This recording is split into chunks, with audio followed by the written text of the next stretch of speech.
श्लोकांचं मी निरीक्षण करतोय. माझ्या प्रत्येक भक्ताच्या मुखावरती ओम गण गणपते नमः, ओम गण गणपते नमः, ओम गण गणपते नमः. एक सारखा भक्तीचा स्वर आमच्या कर्णपटलावर आम्हाला ऐकून येतोय.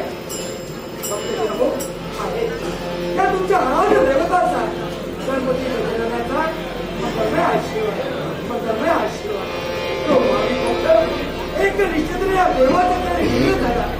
त्याच्या जीवनातील दुःख, दारिद्र्य, क्लेश दूर करण्यासाठी आम्ही सदैव तत्पर होतो.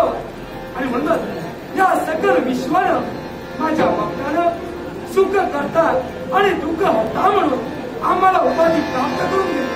या विश्वाच्या ठाई सदैव पाठीशी राहणारा देव मर्यादा गणपती गजानन आजच्या गणेश लोक स्थिर झालाय. पण हा काय प्रकार?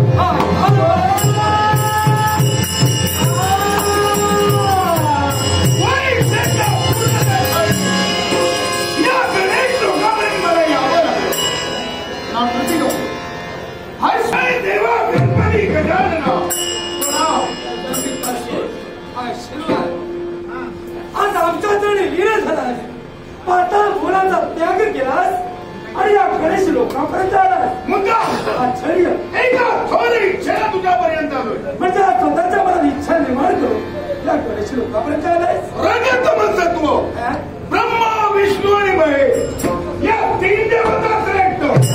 पण जर का पाहिलं असेल तरी या विश्वात सर्वात जास्त पूजन कुणाचं होतं, सर्वात जास्त भक्त कुणाचे असतील तर ते देवा एकमेव तुझ्याच आहे. योग्य बोललेला कारण या विश्वाच्या ठाई शुभ काही असो अशुभ